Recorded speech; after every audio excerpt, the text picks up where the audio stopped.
anyways, the first crop I want to talk about is corn, which is we're all familiar with. And the discussion's on biodiversity, but it's also on general seed saving. And this picture is a variety called Alberta Clipper. And you can see I'm doing some hand pollination of corn. So the first understanding for seed saving, which seed saving is really a very easy process. The hard part is getting the crop mature to where you got seed to save. And when you save seed, the one thing you have to really understand, it doesn't take a degree to do this, is basically how plants reproduce. And in the case of corn is wind pollinated, okay? And it can be insect pollinated too, but primarily it's wind. And so corn is the one difficult thing to grow a lot of diversity in an area where you're growing other corn because it will cross. And so that's, in this case, I'm using hand pollination bags to make sure that the seed stays pure, okay?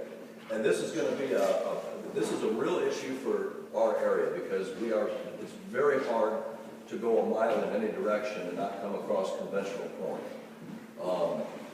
In that case, you're risking the chance of GMO contamination, which probably most people in this room really don't want that in their flour corn.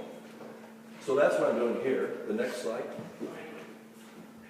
This is the variety. This is called Alberta Clipper. And it was one of the first, this is called a dent corn. You can obviously see by the dents in the kernels. This is one of the first ones I tried. And I went on an understanding of I wanted something really early. The idea is that if I can beat the conventional farmers with the earliness of my corn so that it pollinates before theirs even goes to tassel, then I don't have to worry about any contamination. So I started looking at very early corns. This is one. You can go to the next slide. This is that corn is generally dent corn is used primarily as an animal feed, but it also makes wonderful homemade cornflakes, which is what I did with that variety. I don't think I'm going to be putting Kellogg's out of business anytime soon, but you had to let them soak a while in the milk before you could actually eat them, but they were actually really good. So we go to the next slide. This is another early variety. This is Painted Mountain.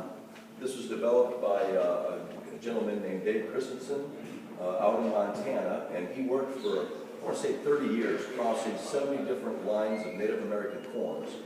He wanted to come up with something that was very early, cold tolerant, drought tolerant, and also high nutrition content. And this is the variety that he developed. And when you look at it, you say, well, that looks to me like there's like 50 varieties in it. Well, this is what's called a composite, okay? And so you're seeing the genetics of a lot of different varieties popping out. And that keeps the variety very adaptable and flexible, I guess you would say, and especially in the face of climate adversity. This is a flour corn, and I made a number of different things with it. It's a good corn. It's still a little too late. This matures in about 80 days. So when it's flowering, some of the conventional corn in the area could be in tassel at that point too, and you could have a chance of some cross. The Alberta Clipper is about 65 days, and by that I mean from the time it germinates to the time it's ready to be harvested as field corn. That's very, very early for corn. So we go to the next slide. That's a close-up of the Painted Mountain. Go to the next one. Okay, this is Floriani Flint. This is a land-raised corn from Italy that was brought over here, I want to say probably 20, 30 years ago. It makes an incredible polenta, which is basically in Indiana language that's called mush. It's delicious. And this one's later. Again, it's one of those ones where if you're going to grow in this area, unless you're isolated, you're going to have to hand pollinate in order to keep it from crossing. But it's a fantastic corn. And the interesting thing with corn is that's the way diversity, I mean, all corn started in South America. Peru. And then they worked their way up, and this was all long before Columbus ever came. So that the Indians in the very northern part of Canada, they had corn too. And it migrated through trade routes in different ways, and of course it mutated along the way by breeding, by selection. And then when the Europeans came, it went to Italy, became very popular in Italy. Prior to that, they didn't even know what corn was in Italy. And so for hundreds of years, farmers in Italy have been breeding specific kinds of corn that are actually distinct from what we have here. And now those varieties are coming back to the Americas, which is pretty exciting. Anyways, that's a really good variety, Floriani. I got a friend in Illinois who's doing some, he's going to try to create a composite using Floriani and a whole bunch of other Native American corns that all have that kind of that same color aspect to it. But anyways, go to the next. This is my favorite corn of all. Maybe I had one I grew this year that I might be more favorite. This is Gasp, and that is a full-size ear of flint corn. This was grown by the Micmac Indians up in kind of when you think the very, very upper northeast. This particular corn, if you can go to the next slide, it's very interesting because that is full size.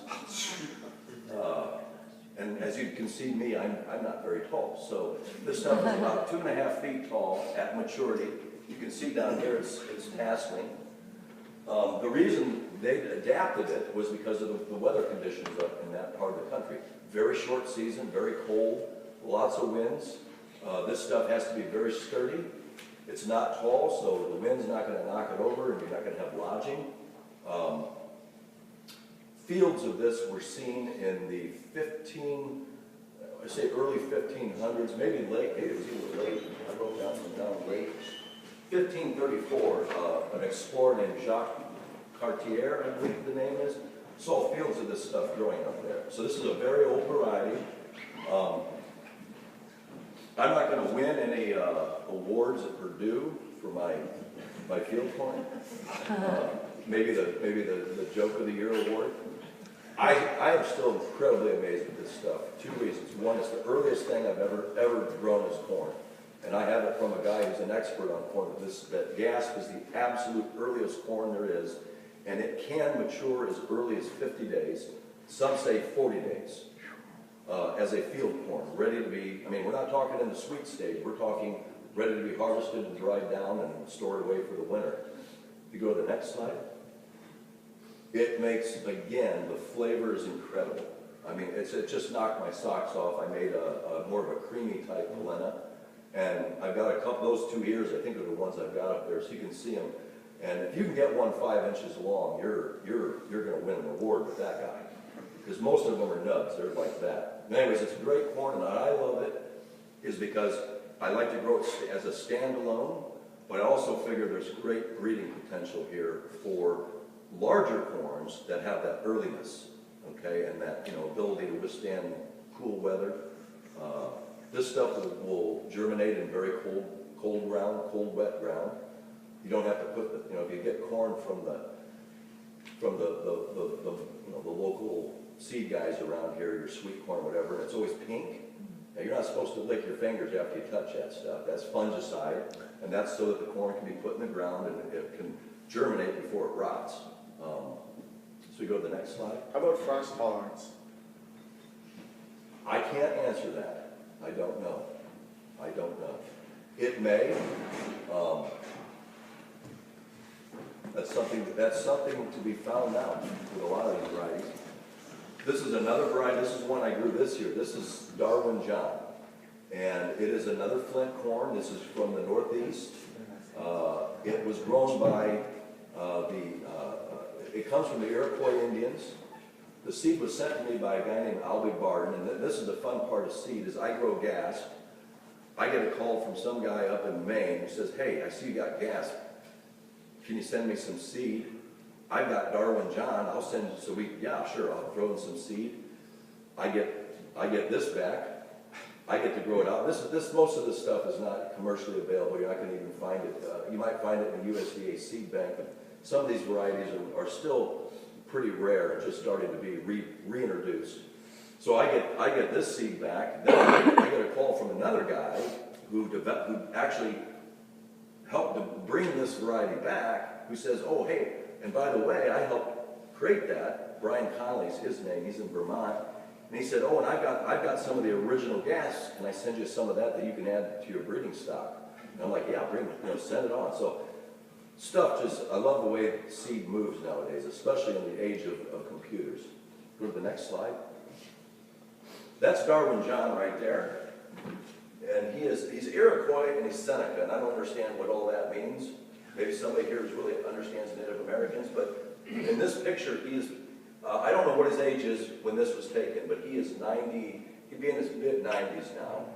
And he bred this corn from two, as the Indian, or as Native Americans would say, mother corns, that would have been within the Iroquois nation for innumerable time back.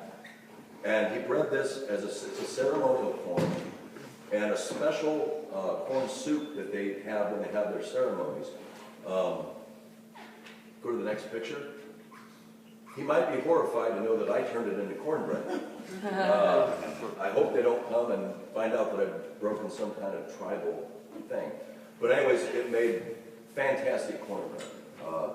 The recipe, this cornbread recipe, I'm not going to say it was totally the corn because we also used kefir in this, and it was just delicious. But anyways, Darwin John's fantastic. It's a much bigger corn, but it's early. Again, you can beat the worry of cross-pollination with local conventional corn. Go to the next slide.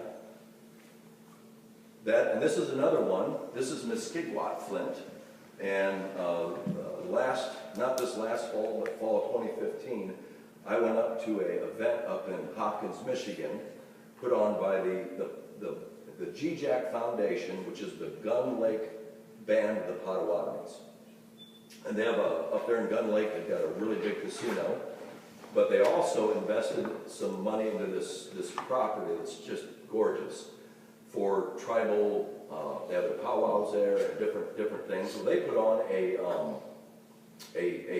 harvest festival / seed swap. It's the first one I'd ever been to, a seed swap. So I showed up with all my seed. I had some gas. There was just a table with a bunch of seed there. This was one of them. This is Muskegee. And Muskegee in Potawatomi just means red corn. And I was excited to finally find some varieties of corn, squash, and beans that were truly native, in a sense, to our area. A lot of my seed collection is stuff from Europe. It's stuff from, out west. It's stuff from down south. But this is actually kind of from the Great Lakes region. So go to the next slide.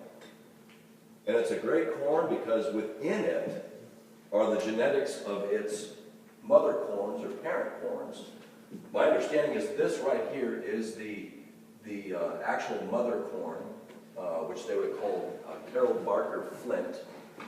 So when you grow it, you get that previous picture of the nice long red colors. About 3/4 of all the ears are that color, and the other 1/4 is whatever shows up. And for the Native Americans, they did not see that as a problem. That's actually what that means is there's just a lot of good dating going on here, which increases resilience. So, this one cob, there's only one cob that looked this color, and I'm like, how in the heck did I get this handful of corn that all look pretty much the same kind of reddish, dark red color, and all of a sudden I'm getting greens and purples. There's a lot to be talked about corn genetics, but we're not going to go into that. But anyways, this is actual Muskegee Flint. It's expressing some different genes. So you go to the next slide. This is another freak. So I had the gas, which would have been about that tall. Now this fence post is 7 foot. So we're looking at about a 14, 15 foot tall corn. This is Coulee Black, which which is an Incan corn, very, very ancient corn. If you go to the next slide. And it's the blackest corn you've ever seen. When I handle this stuff, my fingers would just turn purple. And this was used for making a drink called chicha down in Peru.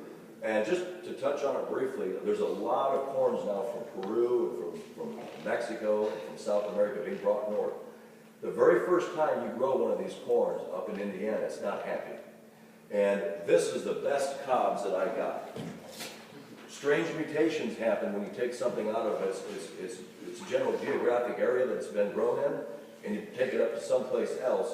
For a few seasons, you're going to have, you may not even get any. I was surprised I even got any ears at all. But then I've been assured by some of these people that are really experts on corn, and you're going to hear some names of some other people, that these can be adapted to the north. It just takes perseverance and time and selection, selecting for earliness and so forth. This one, I don't know if I'm going to ever try growing it again because I had to get on a ladder to harvest it, and that ain't going to happen. So we can go to the next one.